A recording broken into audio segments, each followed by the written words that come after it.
The Adam Gold Show on this Monday. Paul Ihander in for Adam Gold today.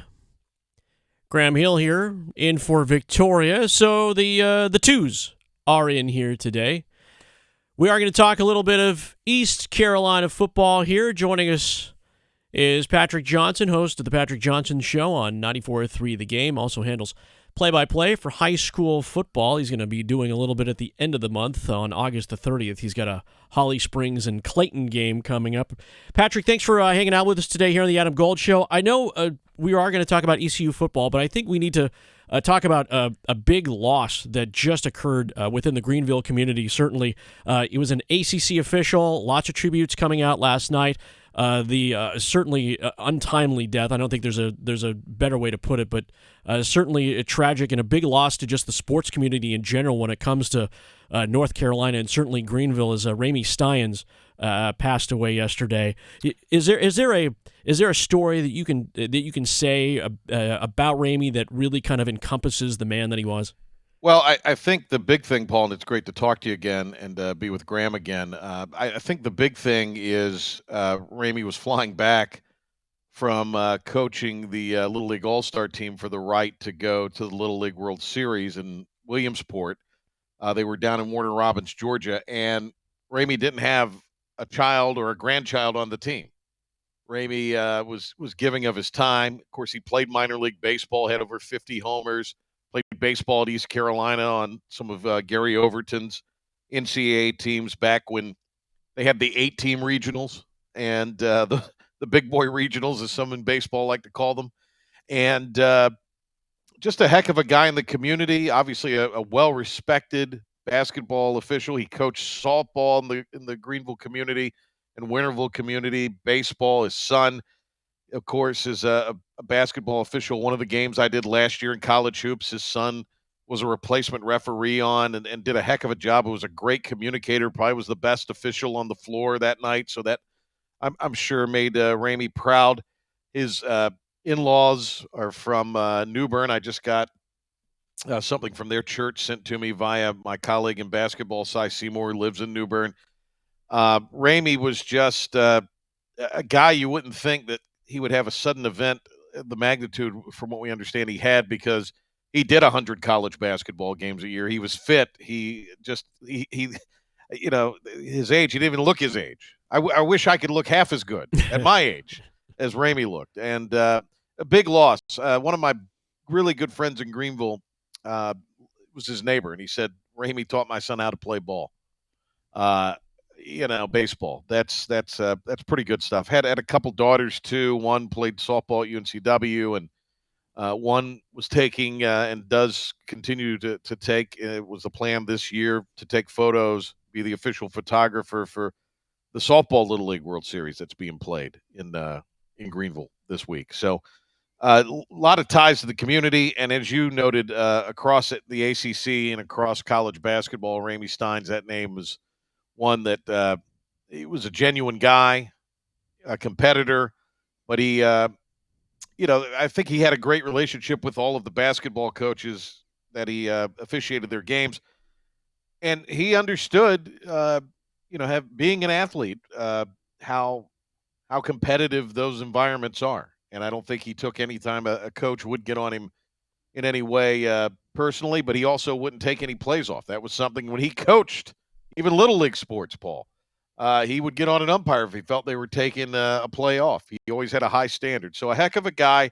It's a sad community in Greenville today. That's been a unfortunate and sad story. Kind of like you guys, I filled in this morning on our Talk Properties morning show, and we had someone on to talk about Remy. It's just fascinating to me, all the different parts of the community.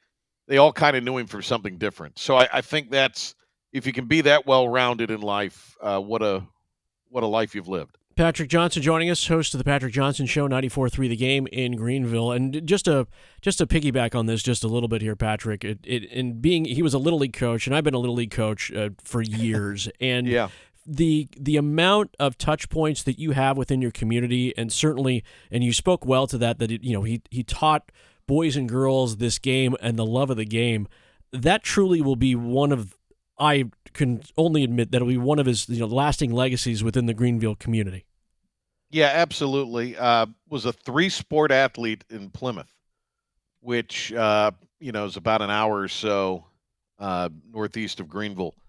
On your way to the Outer Banks for many, they'll pass through Plymouth, and that's the big thing. Just someone that was really invested in the community's youth. I mean, could have coached older kids in baseball, but felt like he wanted to coach those young guys that are in Little League. And here's the thing that just breaks your heart, Paul. His grandson was going to start Little League next year, so he would have had an opportunity to be involved in that. Yeah. With his grandson involved. But certainly our condolences and prayers go out to his family and his many, many friends in the college sports business.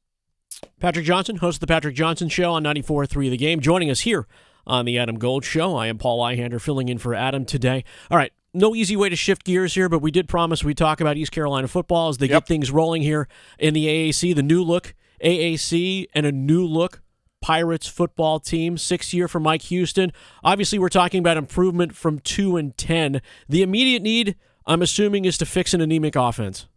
Well, they feel like they've done that with John David Baker coming in from Ole Miss as the offensive coordinator. They freshened it up, got a couple of transfers at the quarterback spot out of the portal. Graham would have been a more effective quarterback last year than what they had, quite honestly. Believe it or not. And you've got Caden Hauser, out of Michigan State. You've got Jake Garcia, of course, kind of a well-traveled guy that played at 5 high schools in 4 years because of COVID and some other things. Started, his career playing in Miami, was at Missouri last year, and just hasn't really caught on despite the brilliant talent that he is. They flipped a coin on day one of camp, and they're alternating taking snaps with the ones. We'll see how that plays out, at least out of the weekend. That was still the case, and the Pirates finish up things in shells today before they start to go to the pads. So can you get a quarterback that can grasp JDB's offense? It is going to be fast. They want to get a lot of snaps. Think Rich Rod. Think the Pirate. Think all of these different Lane Kiffin even. Think all of these coaches, and there is a little bit of what John David Baker has taken from all of them, the San Angelo, Texas native, and applied it to what he is going to run in Greenville. They got the whole playbook in the spring. It's just a matter of honing in and fine-tuning what they feel like are their best plays based on whoever winds up at quarterback.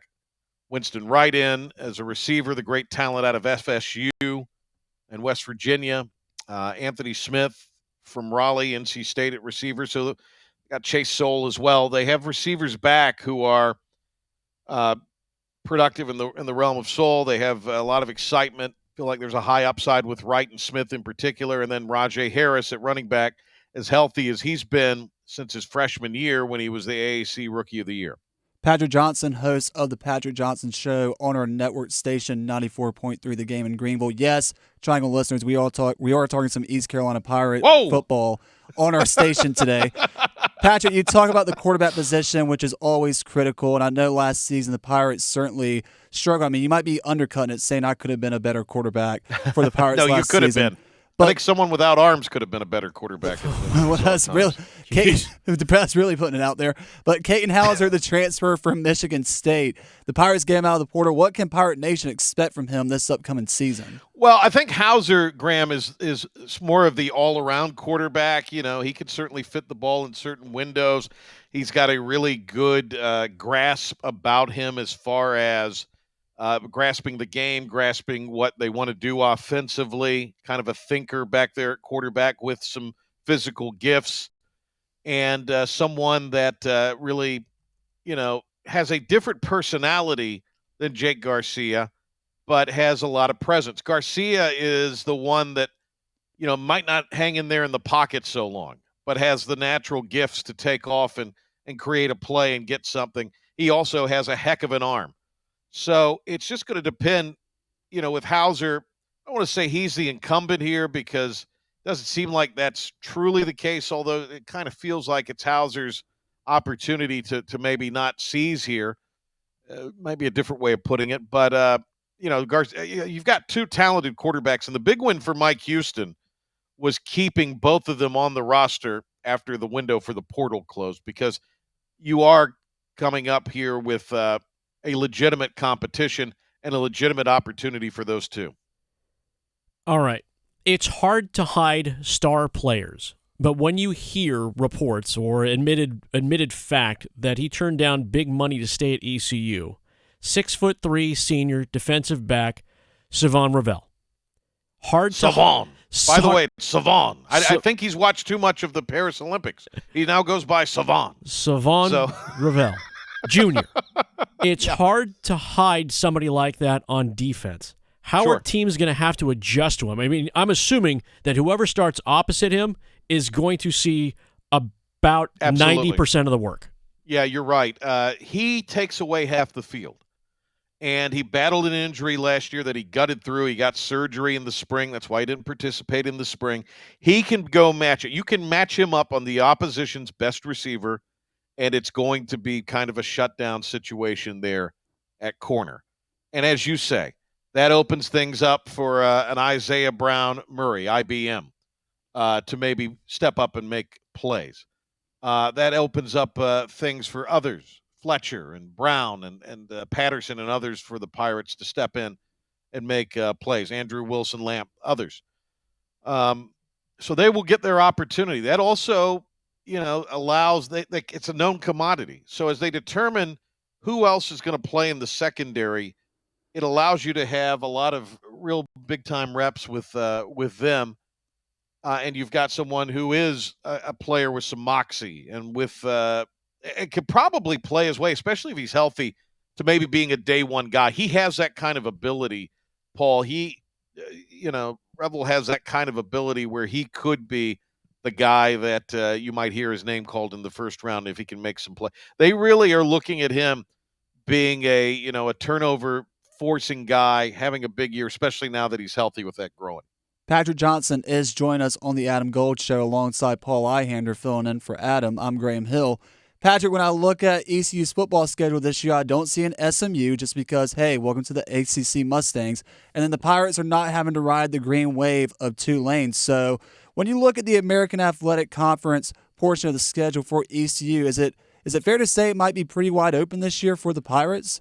Well, I think East Carolina's got to feel good about the schedule, particularly in the American.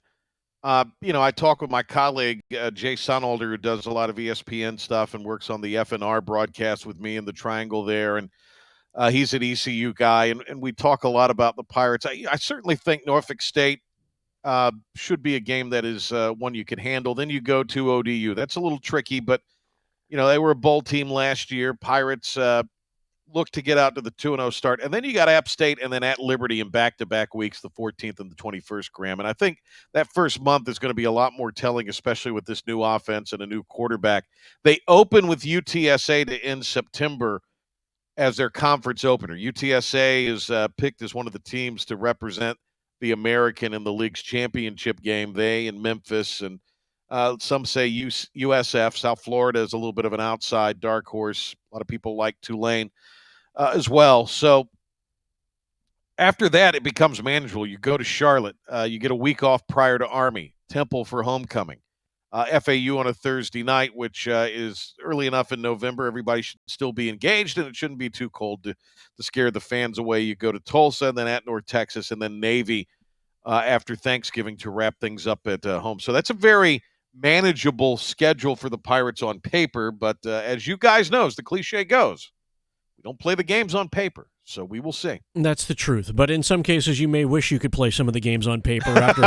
Well, and I say that because after 5 years, Mike Houston got that dreaded vote of confidence in the offseason. Yeah. And, well, is it safe to say, Patrick, that out of all the coaches here in the Carolinas, that he is the one that is at risk right now, that performance needs to match what the expectation is? Well, I think Mike Houston would be the first to tell you that he has as high an expectation as anybody of what he expects this year out of this team and what he expects out of himself and his staff. That's why he made the changes he made on his staff, particularly on the offensive staff. That's why he was as aggressive as he was in their Boneyard Collective, Team Boneyard, and teamboneyard.org were as active as they were and as aggressive as they were in the portal. That was non-existent going into his 5th year, to be quite honest. So people got on board with that. So you look at the money that was put in NIL. It never seems like that's enough, but it was a healthy amount. You look at the fact that the Pirates seem to have, again, on paper, a manageable schedule in conference. There's a lot of excitement. The quarterbacks look good in the spring for what that was worth in the spring game. So there is a lot of excitement, and it is year 6. And, I think last year, Mike Houston told us many times, as I hosted the coaches show last year on radio, he told us a lot of times, this is something that he's never gone through before. And he exhausted a lot of hours trying to figure out how to turn it around last year. And, I thought it really didn't take a negative toll on Mike in the sense that he was not well, but, you could just tell he was burning a lot of hours to try to figure this out last year. And the team was close at times. I mean, it wasn't like they were just totally blown out like in some poor seasons in the past, the Scotty Montgomery era, which was, an unmitigated disaster. The John Thompson era, replacing the great Steve Logan. I mean, that was 2 years of just inept football. Pirates weren't exactly in every single game. They had a couple where they ended up, the score was indicative of the game, but by and large, they were in most every game that they played in last year. Michigan, you could say maybe that one got away from them early and they just couldn't move the football. Marshall put it away late. So in a lot of the games, they were, the play was not necessarily indicative of the score, and they were in a lot of games in the fourth quarter. They got those breaks the year before with Holton Ahlers and veterans on the offensive side. So we'll see how it plays this year. I mean, again, as you guys know, this is one of those situations where it's such a fine line to win games now in a lot of these conferences. A break or two here changes the way that things go. And certainly the Pirates are going to try to create their own luck a lot more this season.